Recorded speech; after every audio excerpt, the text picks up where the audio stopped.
Learn to invest के session number 8 में दोस्तों आपका स्वागत है। मैं हूं विवेक बजाज और मैं सिखा रहा हूं stock investing free of cost आपको और अनुपमा जी को। Hello sir, how are you? All good sir. Fantastic.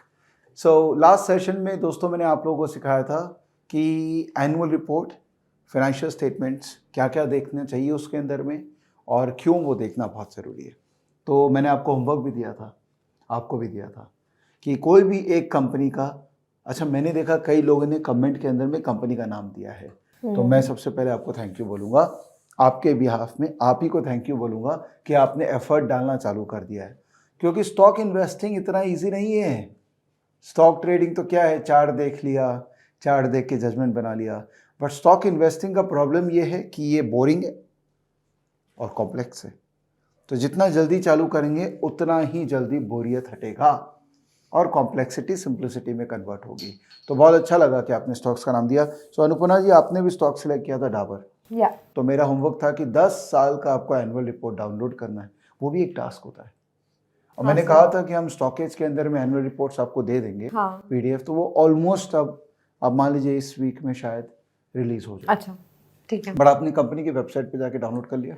हाँ सर, मैंने 10 साल का डाउनलोड जरूर कर लिया, but I have gone through 4 और 5 ऑफ देम। हाँ, इट्स ओके, दैट जस्टिफाइड भी है, क्योंकि एक हफ्ते के अंदर में 10 साल का एनुअल रिपोर्ट आप कर लेंगे इसका मेरे को आशा भी नहीं था। पर 2-3 आपने करके कंपनी का फील ले लिया ना। बट इसका मतलब ये नहीं कि हम नहीं करेंगे। आने वाला एक वीक में ट्राई करिए कि 2 और कर लें, फिर एक वीक में ट्राई करिए 2 और कर लें। बिकॉज एनुअल रिपोर्ट आप जितना देखेंगे उतना कंपनी के बारे में जानेंगे। और मैंने तो कहा आपको, किसी भी कंपनी के बारे में फंडामेंटली एक जजमेंट बनाना 300 घंटे का काम है। तो एनुअल रिपोर्ट डाउनलोड करना भी उसी 300 घंटे का पार्ट है। तो कोई बात नहीं है, आपने कर लिया, बहुत अच्छा है। लास्ट डिस्कशन में हमने पुनः डिस्कस किया था एनुअल रिपोर्ट के अंदर में 2 तरह के इंफॉर्मेशंस होते हैं, factual informations which is numbers, financials, and non factual, non numbers, right, which is qualitative informations. और क्वालिटेटिव इंफॉर्मेशंस को जज करने के लिए हम एक्सरे करते हैं और एमआरआई करते हैं, राइट। जैसे अगर आप किसी डॉक्टर के पास जाते हैं और उसको बोलते हैं मेरे को हेडेक है, तो डॉक्टर क्या बोलता है? पहले दवाई लो, नॉर्मल दवाई देता है, ठीक है।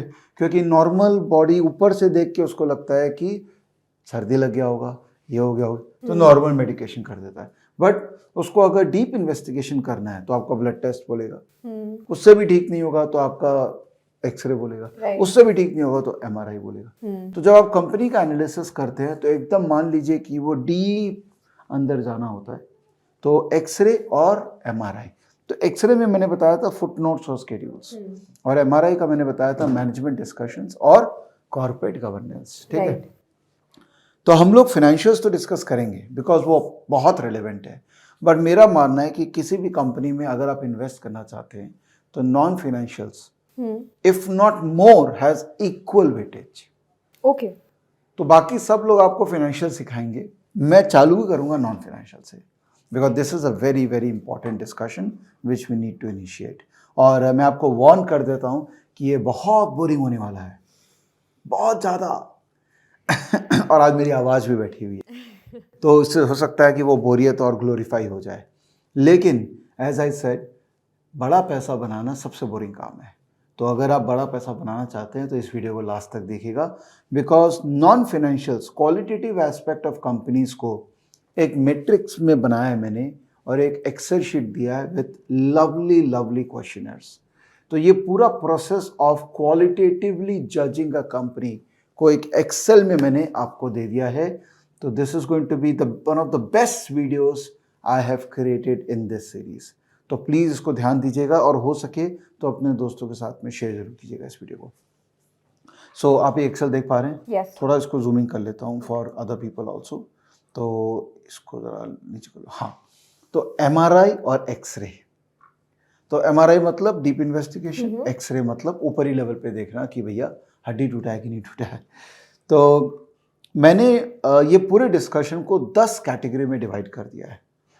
जब ये मैं बोलता हूँ मैंने, इसका मतलब मेरी टीम भी इन्वॉल्व है, बिकॉज ये सारा काम मैं अकेले नहीं करता हूँ, मेरे टीम मेंबर्स लोग मेरे साथ मिल के ये काम करते हैं। तो ये इसलिए आउटपुट इतना अच्छा निकल के आ रहा है। तो management background, management compensation, management change, auditor change and comment, management claims and performances, stakeholder engagement, legal compliance with government policies, related party transactions, asset quality, client concentration and quality. आपने कभी सोचा था ये सब बातों के बारे में? आप तो डे वन से यही बोल रहे हैं कि सर आप तो फाइनेंशियल्स का बात ही नहीं कर रहे हैं. हाँ. Return on equity, P ratio और ये सब तो आपने बात ही नहीं किया अभी तक, और आप इन्वेस्टिंग सिखा रहे हैं हम लोग को.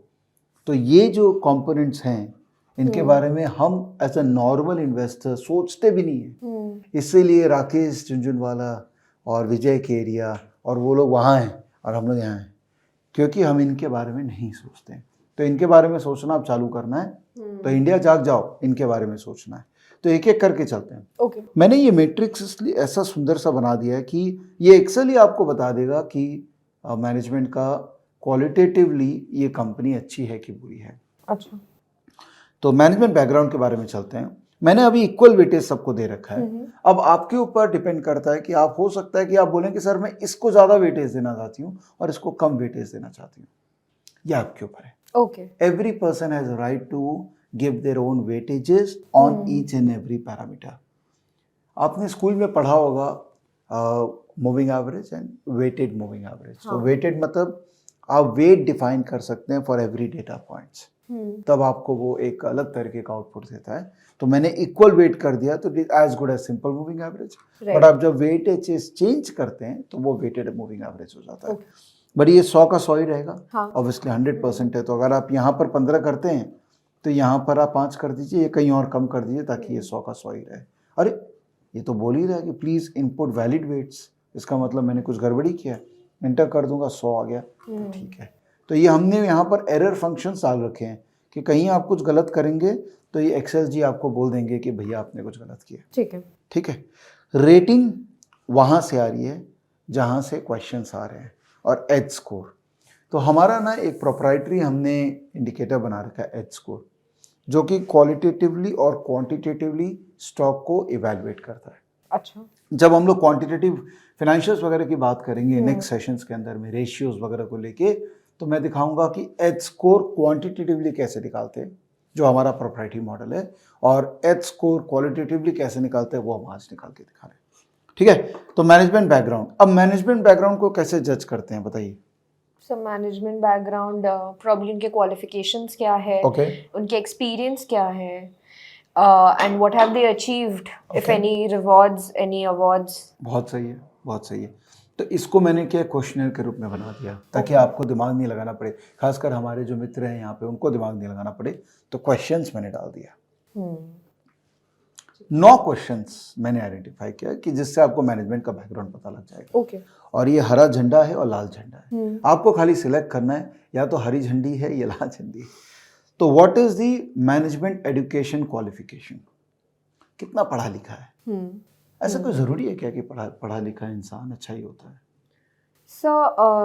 थोड़ा क्रेडिबिलिटी बढ़ जाता है आई थिंक, और काम करने का तरीका है पढ़े लिखे का.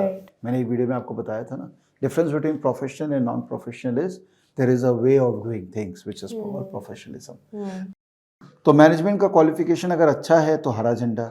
अगर आपको लग रहा है नहीं क्वालिफिकेशन उतना ग्रेट नहीं है तो 0 कर दीजिए, इसका मतलब लाल झंडी.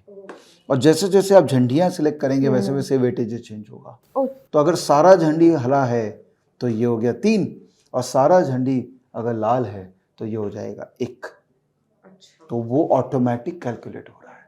इसलिए मैंने बोला ना, ये ऐसा काम हमने किया है ना जो किसी ने आज तक नहीं किया है. फर्स्ट टाइम आप मान लीजिए कि ऐसा मैं वीडियो दे रहा हूँ जिसमें एक्सेल शीट ही आपको पूरा कंक्लूजन ड्रॉ करके देगा. Okay. Second, what is the management work experience. नया मैनेजमेंट है या ऐसा कोई मैनेजमेंट है जो 20 साल से इस चीज में लगा हुआ है. अच्छा, difference between management and ownership, ये ध्यान रखना. ओनरशिप मतलब शेयर होल्डर. तो हो सकता है कोई फैमिली ओनर है बट मैनेजमेंट उन लोगों ने अलग कर दिया. That's a positive sign. अगर फैमिली मेंबर ही मैनेजमेंट बन गया है और पढ़ा लिखा है, गुड. फैमिली मेंबर मैनेजमेंट है और पढ़ा लिखा नहीं है, थोड़ा सा मस्त मौला टाइप है, रेड फ्लैग. ओके. इन्वेस्टिंग में सबसे जरूरी बात होती है रेड फ्लैग्स आइडेंटिफाई करना. ट्रेडिंग में जैसे हमारा रोल रहता है कि भाव की भाषा समझना, इन्वेस्टिंग के अंदर में कंपनी के रेड फ्लैग्स को ढूंढना. जो हमारे लोकल लैंग्वेज में बोलते हैं खोचा करना। जितना हम कंपनी का खोचा करेंगे उतना हम उस कंपनी का नेगेटिविटी आइडेंटिफाई कर पाएंगे। So it's more about elimination than about selection. You have to find out reasons to eliminate this company. और अगर कम से कम रीजन हमको मिले, ऐसा तो नहीं हो सकता कि एक भी रीजन नहीं मिलेगा। हाँ, कम से कम रीजन मिले और ये कंपनी में ग्रीन फ्लैग ज्यादा है, थम्स अप। ओके।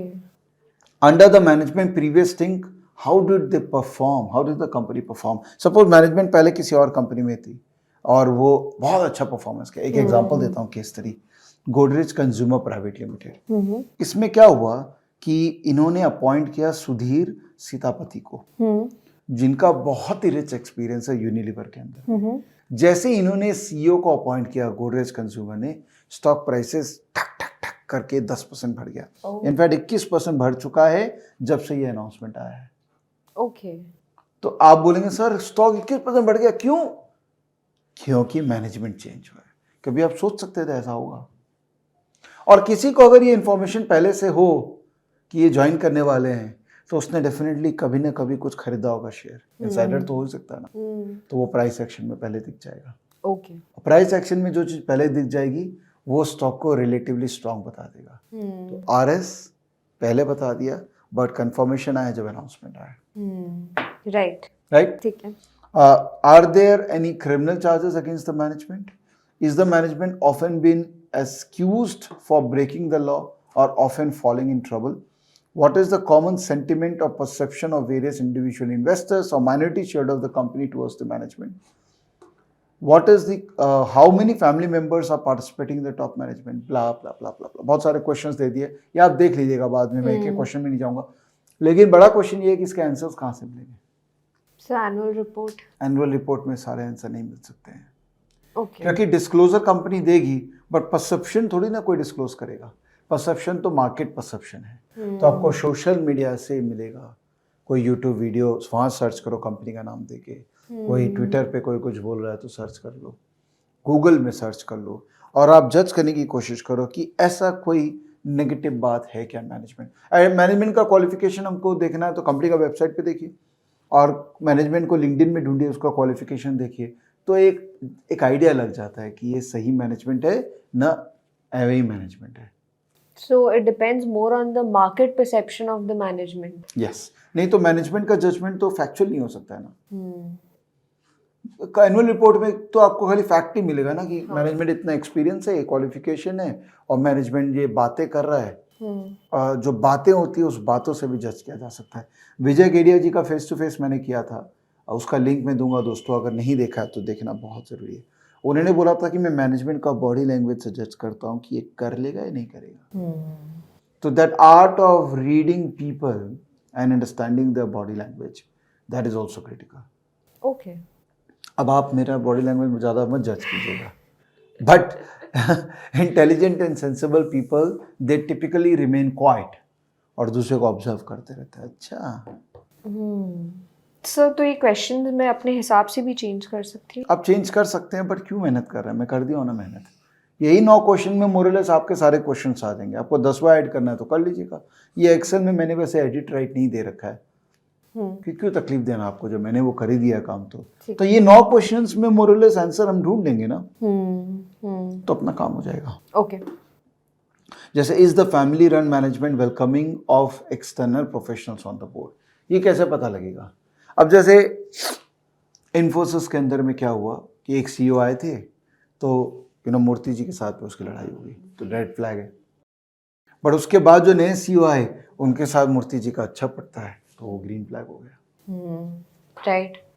तो ये क्या है, आपको अपना सेंसेस को ओपन रखना पड़ेगा, आँख कान नाक। अगर किसी स्टॉक को ट्रैक कर रहे हो, वैसे भी आप ये सारे स्टॉक्स को नहीं ट्रैक कर सकते हो, आपको मान के रखना पड़ेगा कि 25-30 कंपनीज है, उन्हीं को मेरे को ट्रैक करना है। तो आप स्टॉकेज में वॉच लिस्ट बना लियो 25-30 कंपनी का। कैसे बनाएंगे मैं आपको दिखाता हूँ, बहुत ईजी है।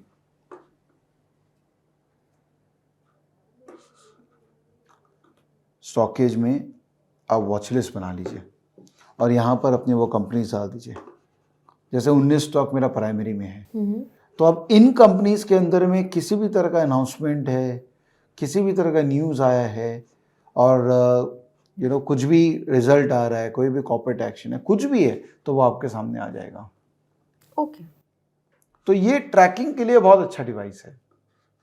ठीक है। लेकिन फिर भी आपको गूगल करके इन सब कंपनीज के बारे में पीरियोडिकल इंफॉर्मेशन लेते रहना चाहिए। ठीक है। ठीक।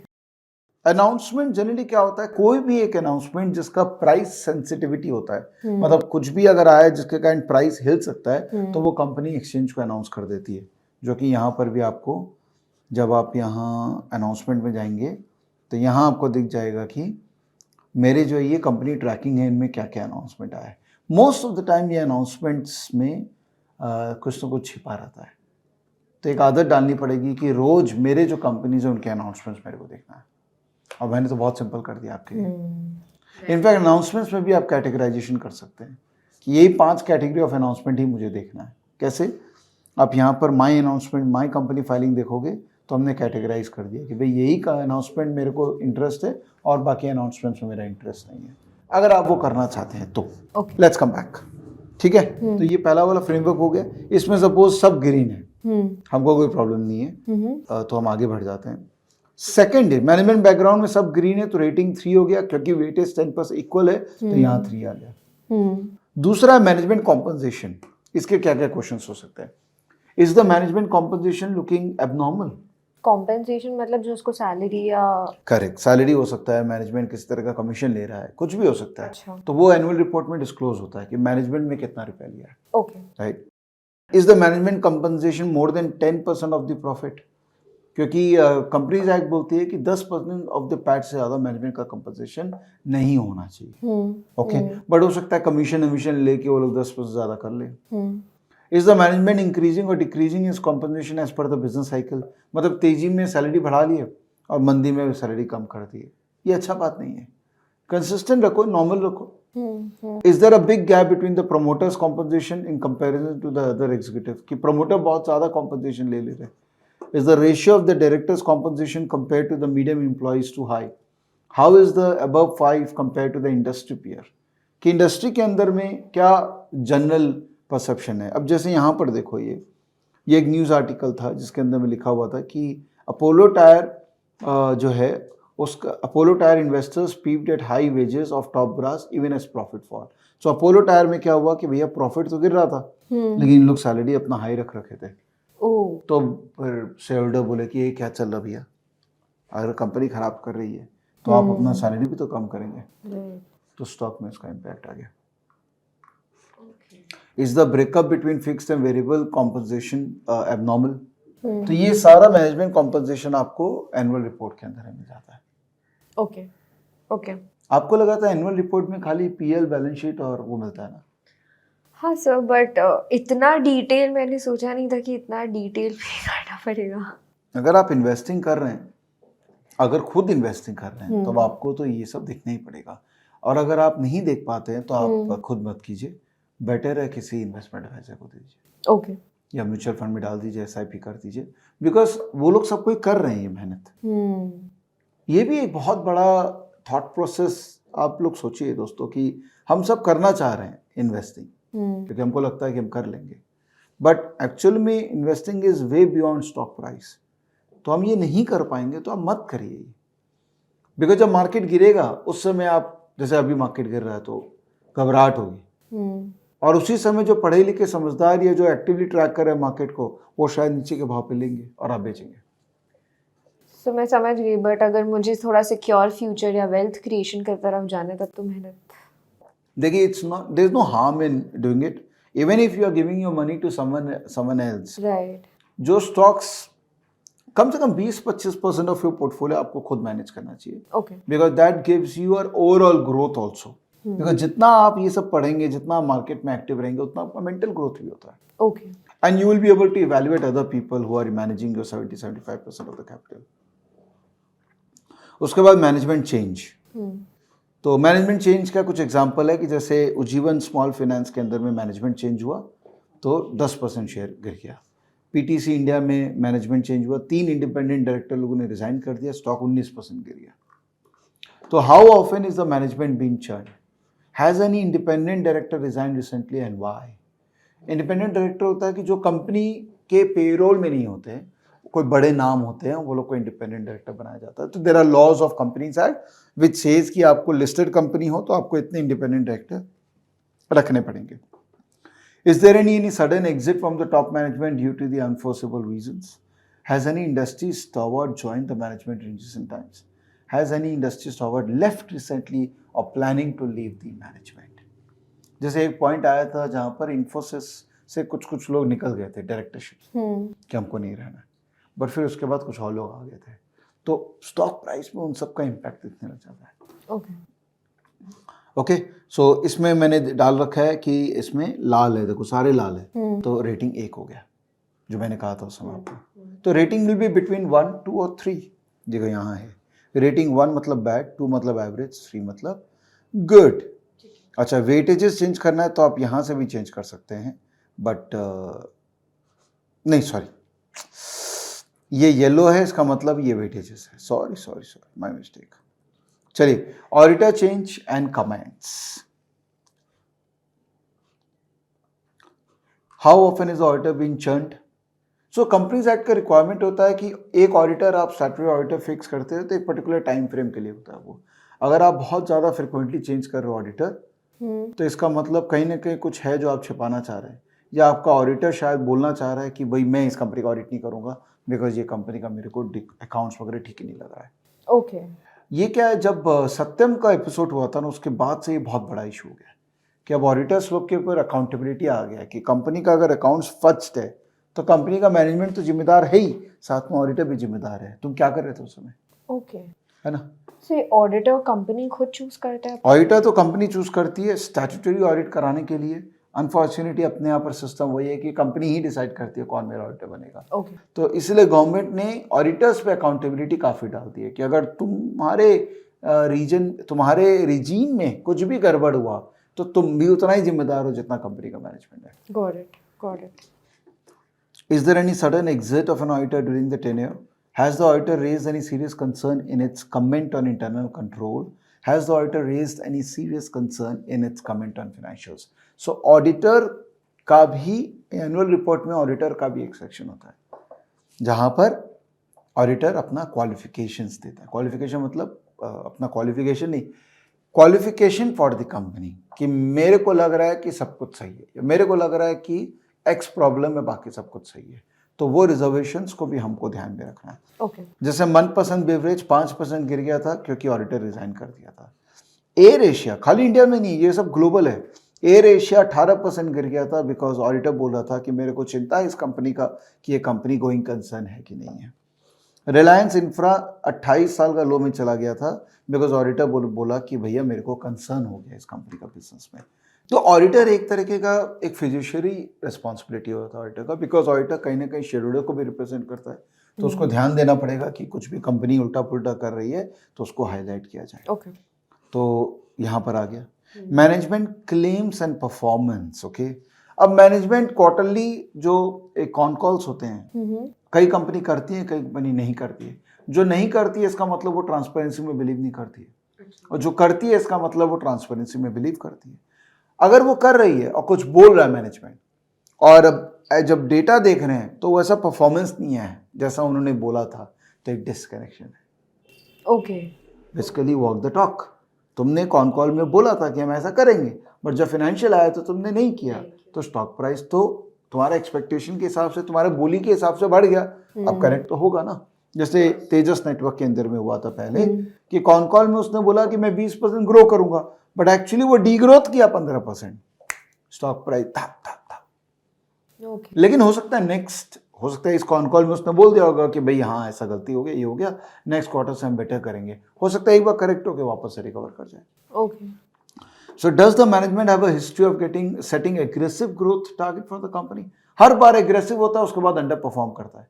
इन्फोसिस को लोग क्यों प्यार करते हैं? क्योंकि जो गाइडेंस वो देता है हर क्वार्टरली, वो गाइडेंस के अराउंड ही वो जाता है। तो these are the company which are highly respected, because जितना बोल रहे हो उतना करो ना भाई। तुमको कौन बोला इतना बड़ा बड़ा बात करो और इतना अंडर परफॉर्म करो? जैसे अभी पेटीएम में क्या हो रहा है, बड़ा बड़ा बात कर रहे हैं और हो कुछ नहीं रहा है। तो market doesn't like those kind of management who are doing all these things, right? क्योंकि बड़ा बात आप करके एक परसेप्शन क्रिएट करने की कोशिश कर रहे हैं। आपको लगता है सब बेवकूफ है, ऐसा तो ही नहीं, मिल गया हिंट। लेकिन हाँ, एक प्राइस पॉइंट पे स्टॉक उस परफॉर्मेंस, बिजनेस परफॉर्मेंस के साथ में प्राइस पॉइंट जस्टिफाई होने लग जाता है। पेटीएम में क्लासिक एग्जांपल है। 1800 में जो बात वो कर रहे थे, जो काम हो रहा था और जो प्राइस था, सब में डिस्कनेक्ट था। बट जैसे प्राइस गिर गया है, अब हो सकता है कि वो कनेक्शन धीरे धीरे आ रहा है। ओके। कि अब लग रहा है 900 पे तो ठीक लग रहा है, क्योंकि मैनेजमेंट अब बोलना भी थोड़ा मॉडरेट कर दिया है, रीजनेबल हो गए। अब बिजनेस का परफॉर्मेंस भी अब जो हो रहा है वो अभी का प्राइस को शायद जस्टिफाई करे, शायद 900 में, शायद चाहे 700 में, चाहे 500 में। वो मार्केट प्राइस डिसाइड करेगा कि what is the right price of justification. Okay. Does the management deliver on the same year every year? Is the management outlook of the industry understated, overstated? Is the management claim towards innovation, new verticals being implemented the following year? Does the management often claim to enter new business and end up taking U-turn instead? ये सारा बात आपको ना con calls में मिलेगा। So con calls भी सुनना पड़ेगा? सुनना ही पड़ेगा। और अगर सुनने का एफर्ट नहीं डालना है, कोई बात नहीं है। यहाँ पर हम लोग कोशिश कर रहे हैं कि कॉन कॉल्स के समरीज आपको दे दें, तो आपके जो जो कंपनीज होंगे वहाँ का आपको कॉन कॉल एनालिसिस मिल जाएगा। बट आप सुनेंगे भी तो बहुत अच्छा है। और कंपनीज अनाउंस करती है कि इतना तारीख को इतना बजे हम कॉन कॉल करने वाले हैं, आप अटेंड कीजिए उस कॉन कॉल। अरे अपना पैसा डाले हो कंपनी में तो आप करोगे ना ये सब। तो यहाँ पर सपोज मैंने लिख दिया कि मैनेजमेंट का सारा रेड फ्लैग कि आप सेटिस्फाई नहीं है मैनेजमेंट से, तो ये रेटिंग 1 आ गया यहाँ पे, तो फ्रेमवर्क में यहाँ पर 1 आ गया। उसके बाद आते हैं stakeholder engagement. Stakeholder engagement मतलब मैनेजमेंट की तरफ से कितना प्रोएक्टिवनेस है कि वो शेयर होल्डर्स लोग के साथ एंगेज रहना चाहते हैं। अच्छा। So is the management regularly conducting con call investor presentation? Does the management share timely updates with the investor? तो कंपनी का वेबसाइट पे इन्वेस्टर सेक्शन में कैसा है, वो वेबसाइट कैसा है, इन्वेस्टर सेक्शन में इंफॉर्मेशन है कि नहीं है, मैनेजमेंट का इंटेंट है क्या कि वो ट्रांसपेरेंट रहना चाहता है?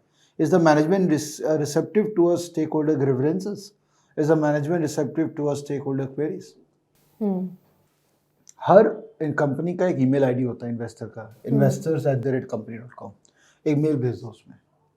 अच्छा। छोटा सा बात, कोई भी बात कि मेरा फोलियो नंबर ये है और मुझे एनुअल रिपोर्ट का एक्सेस नहीं मिल रहा है, फालतू ईमेल, देखो रिप्लाई आ रहा है। अगर रिप्लाई नहीं आया तो इसका मतलब कंपनी ने प्रॉपर इन्वेस्टर रिलेशनशिप सेल नहीं बैठा रखा है जो आपको रिप्लाई नहीं कर रहा। ओके। सो बट ये छोटे छोटे चीज अगर नहीं भी रिप्लाई करे, is that really that big a worry? छोटे छोटे चीजों से ही तो बड़ी बड़ी बातें सामने आती है। इंटेंट तो छोटी छोटी चीजों से दिखेगा। और एक मिनट, आप तो एक ही रेड फ्लैग करोगे। हाँ, राइट। तो ठीक है, तो हो सकता है कि वो छोटी बात थी, लेकिन बाकी सब अगर सही है तो ठीक है, उसका इम्पैक्ट नलिफाई हो जाएगा। Is the management receptive towards stakeholder queries? Is the management employee friendly or has been there any employee harassment cases? वो कहाँ मिलेगा? तो उसके भी वेबसाइट्स है, ग्लासडोर वगैरह, वहाँ पर एम्प्लॉयज लोग रिव्यूज लिखते हैं, तो यू कैन सी रिव्यूज कि जनरली लोगों का क्या रिव्यू है इस कंपनी के बारे में। Does the management regularly conduct engagement programs, meet with all type of stakeholder? इसका एग्जांपल देता हूँ, ITC का कौन कौन नहीं करता था। मैनेजमेंट बोलता था कि हमको क्यों बात करना, हमको नहीं आना ओपन में, हम एजीएम में करेंगे जो बात करना है। तो अभी इन्होंने क्या किया, इन्होंने एक इन्वेस्टर डे कंडक्ट किया, तो लोगों को लगा वाह मैनेजमेंट बहुत एक्टिव हो गया है, अब इन्वेस्टर से बात करना चाह रहा है, तो एक पॉजिटिव बूस्ट आ गया कंपनी को। तो स्टॉक प्राइस का गिरना बंद हो गया, थोड़ा थोड़ा रिकवर किया, बजट के कारण अभी और रिकवर कर गया वो, बट गिरना बंद हो गया क्योंकि एक approach of the management has change towards the shareholder. Got it. तो उसके बाद legal compliance with government policies, इसके इंफॉर्मेशन आपको एनुअल रिपोर्ट में मिलेगा। अगर कुछ भी वायलेशन हुआ है तो कॉर्पोरेट गवर्नेंस वाला आपको याद है ना, कि वहां पर आपको इंफॉर्मेशन मिल जाएगा कि अगर कुछ भी ऐसा हुआ है तो उनको डिस्क्लोज करना पड़ता है कि are the manufacturing facilities meeting pollution norms, has any serious penalty been imposed on the company, does the company operates in industry that is vulnerable to frequent change in law, does the company operates in a highly regulated industry. तो ये क्यों negatives हो सकते हैं, because कभी भी कुछ भी चेंज आ सकता है। जैसे फार्मा है, अचानक से एफडीए का कुछ चेंज आ गया, उसके कारण उस कंपनी में इम्पैक्ट आ गया, तो आप देखोगे कंपनी का स्टॉक प्राइस करेक्ट कर गया, चीजें जो आपके कंट्रोल में नहीं है। तो हाईली रेगुलेटेड इंडस्ट्रीज से ऑब्वियसली अपने को दूर रहना चाहिए, बिकॉज कभी भी उसके अंदर में कुछ भी आ जाएगा। ओके तो यहाँ उसको फ्लैगिंग करेंगे। ओके ये सारा पढ़ लीजिएगा बाद में। हाँ ओके ठीक है, थोड़ा सा फास्ट ट्रैक करते हैं इसको। Related party transaction. Related party transaction मतलब प्रमोटर और डायरेक्टर जो है वो अपनी ग्रुप एंटिटी के साथ में कोई ट्रांजेक्शन कर रहा है, चाहे लोन दे रहा है एक दूसरे को, चाहे किसी भी तरह का बिजनेस ट्रांजेक्शन कर रहा है, तो ये एनुअल रिपोर्ट में डिस्क्लोज होता है। That's a red flag. That's why it's a red flag. Does the company have any related party transaction? Is the amount involved above is too high? Is the company बोलता है छोटा सा है तो फिर ग्रीन कर दो, रेड ऊपर का रेड रहेगा लेकिन ये ग्रीन कर दो। Is the company transparently disclosing? अगर अच्छे से डिस्क्लोज कर रही है कोई बात नहीं है, तब ग्रीन कर दो। Is the company transparently disclosing all its related parties? Transaction भी डिस्क्लोज कर रहा है और पार्टीज का नाम भी डिस्क्लोज कर रहा है, बहुत अच्छी बात है। Is a company providing guarantee to lenders on behalf of the promoter group entity. जैसे वेदांता के अंदर में हुआ था कि वेदांता ने बहुत सारे रिलेटेड पार्टी ट्रांजेक्शन किए, तो सेबी का इन पे इन्वेस्टिगेशन हुआ था। अभी रिसेंटली हिंदुजा ग्लोबल सोल्यूशन ने प्रमोटर को लोन दिया, तो जिसके कारण उनके स्टॉक प्राइसेस टैंक कर गए। ओके प्रमोटर को लोन आप कैसे दे सकते हैं? मैं हूँ शेयर होल्डर कंपनी का, मेरा पैसा प्रमोटर को क्यों जाएगा?